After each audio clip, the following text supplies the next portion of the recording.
ሰባቱ ቁልፍ አመራሮች ለምን ተባረሩ? ታደሰ ወረደ የት ናቸው? ግንቦት 24 ሁሉም ተቋማት ዝግ ይሆናሉ። የአገረሻው የአሜሪካና የኢራን ጦርነት። ሰላምና ጤና ለእናንተ ይሁን። የተወደዳችሁና የተከበራችሁ የሀቅና ሳቅ ሚዲያ አድማጮቻችንና ተመልካቾቻችን፣ ይህ በሀቅና ሳቅ ሚዲያ ተዘጋጅቶ ወደ እናንተ የሚደርሰው የወሳኝ መረጃ የዜና ዝግጅታችን ነው። በዛሬው የዜና ዝግጅታችን የሀገር ውስጥና የውጭ መረጃን ወደ እናንተ እናደርሳለን። እነሆ በመንግስት 30% ድርሻ በሚገነባው ፕሮጀክታችን ላይ በአንድ ዓመት ልናስረክቦት በመርካቶ ተክለ ሃይማኖት ላይ ዘመናዊ የንግድ ማዕከል ይዘንሎት መተናል። በአራቱም አቅጣጫ የተሟላ እይታ ባለው የንግድ ማዕከላችን ላይ ከ660 ሺህ ብር ቅድመ ክፍያ ጀምሮ ወይም ደግሞ ከ2.2 ሚሊዮን ብር ሙሉ ክፍያ ጀምሮ እየሸጥን እንገኛለን። ምን ይሄ ብቻ! የንግድ ሱቃችን በኔት ኤሪያ ብቻ ያለምንም ተጨማሪ ክፍያ በ11 ካሬ፣ በ16 ካሬ፣ 22 ካሬ እንዲሁም 32 ካሬ አማራጮች እየሸጥን እንገኛለን። በቂ የፓርኪንግ አገልግሎት፣ የሰውና የዕቃ ሊፍት፣ 24 ሰዓት የተሟላ የጥበቃ አገልግሎት፣ ይህ ሁሉ በመርካቶ ተክለ ሃይማኖት ከተጨማሪ 20% ልዩ ቅናሽ ጋር ከታች ባለው በድርጅቱ ስልክ ቀድመው በመደወል ካሉን ውስን ሱቆች የድርሻውን ይውሰዱ። ሜሪት ፕሮፐርቲስ። ያደረሰ መረጃ እንደሚያመለክተው የትግራይ ህዝብ ነጻነት ግንባር ህወሓት 7 ቁልፍ አመራሮችን ከማዕከላዊ ኮሚቴና ከስራ አስፈጻሚነት ለማባረር ወስኗል። ይህ ውሳኔ የተላለፈው ግንቦት 9 ቀን 2018 ዓ.ም ጀምሮ ሲካሄድ በነበረው የግምገማ መድረክ ሲሆን የስራ አስፈጻሚ ኮሚቴ ግምገማ ትናንት ተጠናቆ የማዕከላዊ ኮሚቴ ግምገማ መጀመሩም ተገልጿል።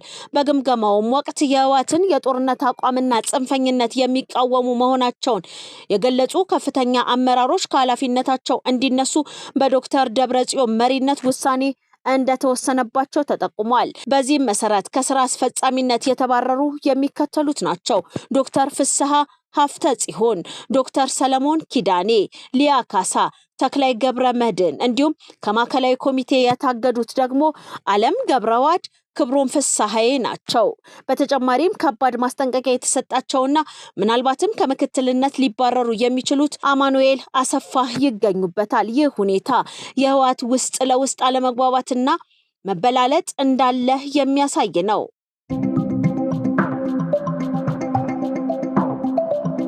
ህወሓት ለዳግመኛ ጦርነት ዝግጅቱን እያደረገ እንደሚገኝ ታወቀ። ይሁን እንጂ የትግራይን ህዝብ ለጦርነት ፍጆታ በማዋል የሚታወቀው ህወሓት አሁንም ይህ ድርጊቱን አጠናክሮ ቀጥሎበታል። ከውስጥ በደረሰን መረጃ መሰረትም አሁን ላይ የህወሓት አመራሮች በትግራይ ሽሬ አካባቢ ካሉ ባለሀብቶች በግለሰብ ደረጃ ከ150 ሺህ ብር በላይ ለህወሓት ገቢ እንዲያደርጉ እንዲሁም እያንዳንዱ የትግራይ አርሶ አደር ከ1000 ኪሎ በላይ እህል ለህወሓት እንዲያስገባ እየተደረገ ይገኛል። ይሁን እንጂ የህወሓትን ክፋት የሚያሳየው ድርጊት በትግራይ የተለያዩ አካባቢዎች ተፈናቅለው በስደተኛ ካምፕ ካሉ አቅመ ደካሞች ላይ ከሚሰጣቸው የዕለት ተደራሽ ምግብ ላይ ከግማሽ በላዩ ለህወሓት ገቢ እንዲያደርጉ እየተገደዱ ይገኛል። ህወሓት የትግራይን እናትና አባቶች ልጆቻቸውን ካሳጣቸው በኋላ ከመኖሪያ ቀያቸው ካፈናቀላቸው በኋላ በመጠለያ ካምባቸው ድረስ በመሄድ ያላቸውን የሚነጥቅ ለትግራይ ህዝብ መልአከ ሞት የሆነ ስብስብ መሆኑን ተወላጆቹ ይገልጻሉ።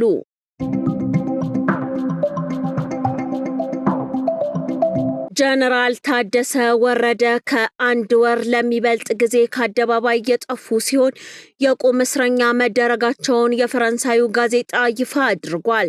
ጀነራሉ ወደ አዲስ አበባ እንዳይጓዙና ከፌዴራል መንግስት ባለስልጣናት ጋር እንዳይገናኙ በሚል ነው የታገቱትም ብሏል ጋዜጣው። ህወሓት ከአንድ ወር በፊት በዶክተር ደብረጽዮን ገብረ ሚካኤልን ፕሬዝዳንት አድርጎ ጀነራል ታደሰ ላይ መፈንቅለ መንግስት ካከናወነ በኋላ ጀነራሉ ጠፍተው ከርመዋል።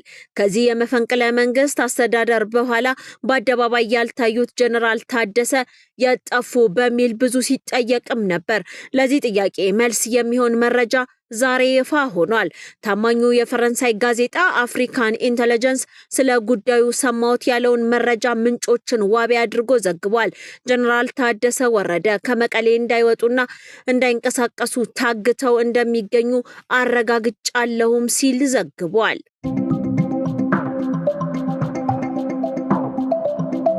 የነ አቶ ጌታቸው ረዳ ዲሞክራሲያዊ ስምረት ትግራይ ፓርቲ ያወጣውን ወቅታዊ መግለጫና ዋና ነጥቦች ባጭሩ የሚከተሉት ናቸው።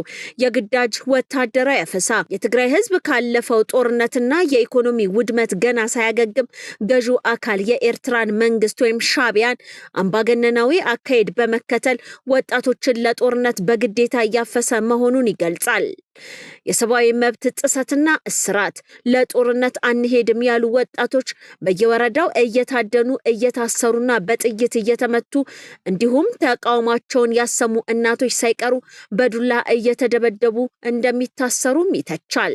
ማስጠንቀቂያና ጥሪ፣ በዚህ የግዳጅ አፈሳ ላይ እጃቸውን ያስገቡ አካላት በሙሉ ከባድ ተጠያቂነት እንደሚጠብቃቸው በማስጠንቀቅ ድርጊቱን በአስቸኳይ እንዲያቆሙ ፓርቲው አሳስቧል።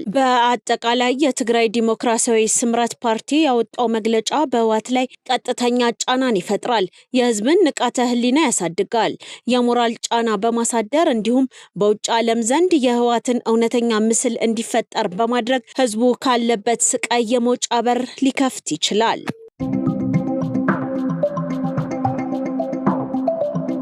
ሰኞ ግንቦት 24 ቀን 2018 ዓ.ም በፌዴራልና ክልል መንግስታዊ ተቋማት እንዲሁም የግል ተቋማት ስራ ዝግ ሆኖ ይውላል። የኢትዮጵያ ብሔራዊ ምርጫ ቦርድ ሰኞ ግንቦት 24 2018 ዓ.ም የሚካሄደውን የሰባተኛው ጠቅላላ ምርጫ የድምጽ አሰጣጥን በተመለከተ ማብራሪያን ሰጥቷል። ቦርዱ ዜጎች ዕለቱን ለድምጽ መስጫ ብቻ መጠቀማቸው ስለሚያስፈልግ የፌዴራልና የክልል መንግስታዊ ተቋማት ግንቦት 24 ቀን 2018 ዓ.ም በፌዴራልና በክልሎች የሚገኙ ማንኛውም መንግስታዊም ሆነ መንግስታዊ ያልሆኑ የግል ተቋማት በተመሳሳይ ግንቦት 24 ቀን 2018 ዓ.ም ዝግ እንዲያደርጉ ጥሪን አቅርቧል።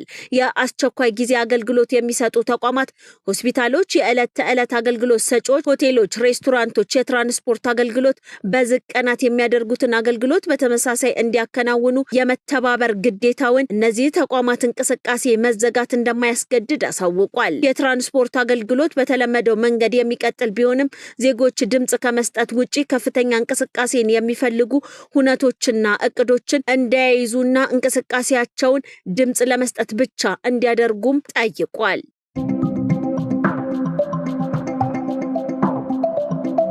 ብሔራዊ ባንክ በቁጠባና ብድር ማህበራት ላይ ቀጥተኛ ቁጥጥር ሊጀምር ነው ተባለ። የኢትዮጵያ ብሔራዊ ባንክ የቁጠባና ብድር ማህበራትን በቀጥታ ለመቆጣጠር የወሰነው እርምጃ ዘርፉ ለህገወጥ የገንዘብ ዝውውር መሸሸጊያ እንዳይሆን ትልቅ እድል እንደሚፈጥር የፋይናንስ ባለሙያዎች ገለጹ። ማህበራቱ ከብሔራዊ ባንክ ቁጥጥር ውጪ መቆየታቸው በፋይናንስ ገበያው ላይ ከፍተኛ መዛባትና የደህንነት ስጋት ደቅነው መቆየታቸውን ጠቁመዋል። የፋይናንስ ባለሙያው አቶ ገመቹ ብርሃኑ እንደገለጹት እስካሁን ማህበራቱ የብሔራዊ ባንክ የቁጥጥር ማዕቀፍ ውስጥ አለመኖራቸው ለህገወጥ የገንዘብ ዝውውር ወይም መኒ ላውንደሪንግ ሰፊ በር ከፍቶ ቆይቷልም ብለዋል። ህገወጥ ገንዘብ ያላቸው አካላት የገንዘቡን ምንጭ ለመደበቅ በአባላት ቁጥር ስም በትናንሹ እየከፋፈሉ ወደ ማህበራቱ በማስገባት ወደ ህጋዊ ባንክ ስርዓት እንዲቀላቀል ሲያደርጉ መቆየታቸውን ባለሙያው ጠቁመዋል። አዲሱ አሰራር ግን ይህንን የገንዘብ ማጠብ ስራ ለመቆጣጠር ትልቅ እድል እንደሚፈጥርም ነው ያብራሩት።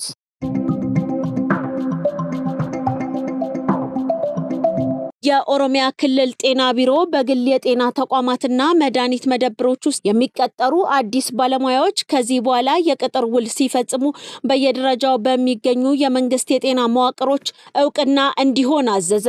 የግል የጤና ተቋማት አዲስ የሚቀጥሯቸው ባለሙያዎች ስራ ከመጀመራቸው ቀን አንስቶ ሙሉ መረጃቸውን ለክልሉ ጤና ቢሮ መላክ እንዳለባቸው መታዘዛቸውን ቢሮ በክልሉ ለሚገኙ 21 የጤና መመሪያዎች ከጻፈው ደብዳቤ ላይ ማወቅ ተችሏል። ቢሮ በግል የጤና ተቋማትና መድኃኒት መደብሮች ውስጥ ለሚቀጠሩ አዲስ ባለሙያዎች የሚከፍላቸው ደሞዝ በመንግስት የጤና ተቋማት ውስጥ ለሚሰሩ ባለሙያዎች ከሚከፍላቸው ደሞዝ ማነስ እንደሌለበትም ጭምር ትዕዛዝን አስተላልፏል። በደብዳቤው ላይ የተጠቀሱትን ትዕዛዞች ተፈጻሚ በማያደርጉ የግል ጤና ተቋማት ላይ አስፈላጊውን ህጋዊ እርምጃ እንደሚወስድም ቢሮ አስታውቋል።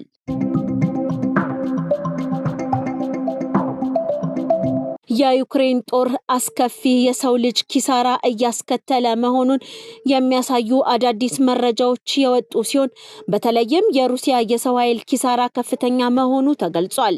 የብሪታንያ መረጃ እንደሚያመለክተው ከሆነ የዩናይትድ ኪንግደም የደህንነትና የስለላ ተቋም ዳይሬክተር አንኪስት በትለር ለመጀመሪያ ጊዜ ባደረጉት ይፋዊ ንግግር ሩሲያ በዩክሬን ጦርነት እስከ 500,000 የሚደርሱ ወታደሮቿን እንዳጣች አስታውቀዋል። አንኪስት ሩሲያ በዩኬና በኔቶ ሀገራት ላይ የሳይበር ጥቃቶችና ወሳኝ መሰረተ ልማቶችን የማሰናከል ሙከራ በማድረግ ድብልቅ ጦርነት እየከፈተች ነው ሲሉም ከሰዋል። ሞስኮ ግን ይህንኑ ክስ ውድቅ አድርጋለች። ቢቢሲ የሩሲያኛ ቋንቋ አገልግሎት ከገለልተኛ የዜና ምንጭ ሜዲያ ዞና ጋር በመተባበር ባደረገው ምርምር እስካሁን በይፋዊ መረጃዎችና በመቃብር ስፍራዎች የተረጋገጡ 223,539 የሩሲያ ወታደሮችና መኮንኖች ስም ዝርዝር ማግኘት መቻሉን አስታውቋል። ወታደራዊ ባለሙያዎች እንደሚሉት ከሆነ ይህ የተረጋገጠ ቁጥር ከእውነተኛው አጠቃላይ የሩሲያ የሟቾች ቁጥር ውስጥ 45 ከመቶ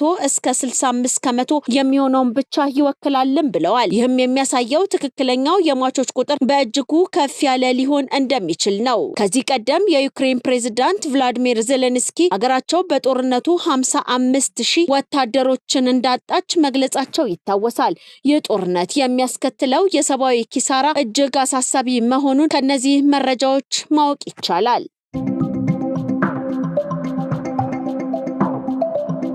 እስራኤል አዲሱን የሐማስ ወታደራዊ ክንፍ መሪ በጋዛ ከተማ በፈጸመችው ጥቃት መገደሉን አስታወቀች። እስራኤል የሐማስ ወታደራዊ ክንፍ አዛዥ መሐመድ ኦዲህ ማክሰኞ በጋዛ በፈጸመችው ጥቃት መግደሏን ተናግራለች። ይኸው ጥቃት የተፈጸመው የቀድሞ መሪ በተመሳሳይ ጥቃት ከተገደለ ከቀናት በኋላ ነው። በጋዛ ከተማ በጣም በተጨናነቀ የገበያ ስፍራ በሚገኝ የመኖሪያ ህንፃ ላይ በደረሰ ከፍተኛ ጥቃት ቢያንስ 3 ፍልስጤማውያን ሲገደሉ በደርዘን የሚቆጠሩ ደግሞ ቆስለዋል ሲል የአካባቢው የሕክምና ባለሙያዎችና እማኞች ተናግረዋል። የእስራኤል ወታደራዊና የሺን ቤት የደህንነት አገልግሎት እንዳስታወቀው መደበቂያ ሆነው የሚያገለግሉ ህንፃዎች ኢላማ የተደረገባቸው ለበርካታ ወራት እንቅስቃሴው ክትትል ከተደረገባቸው በኋላ ነው ብሏል። ከሐማስ በኩል ስለ ጥቃቱ የተሰጠ አስተያየትም ሆነ መግለጫ የለም። በጥቅምት ወር ከሐማስ ጋር የተኩስ አቁም ቢደረግም ይህ የእስራኤል በጋዛ ላይ የሚፈጸመው ጥቃት ግን አልቆመም። ጥቃቱ የሙስሊሞች የኢድ አል አድሃ አረፋ በዓልን ምክንያት በማድረግ በጋዛ ከተማ መሃል በሚገኘው የአልካያሊ ህንፃ ላይ የደረሰ ሲሆን መንገዶች በገዢዎች በተጨናነቁበት ወቅት ነበር። የነፍስ አድን ቡድኖች ጥቃቱ ወደ ተከሰተበት ቦታ በፍጥነት ቢሄዱም በአካባቢው ከደረሰው ጉዳትና መጨናነቅ የተነሳ ለመድረስ ሲቸገሩ ታይቷል። የተከበራችሁና የተወደዳችሁ የሀቅና ሳቅ ሚዲያ አድማጮቻችንና ተመልካቾቻችን የዕለቱ ወሳኝ መረጃ የተከታተላችሁትን ይመስል ነበረ። ቀሪ ዝግጅቶች ይቀጥላሉ። ጥሩ ጊዜ ይሆንላችሁ።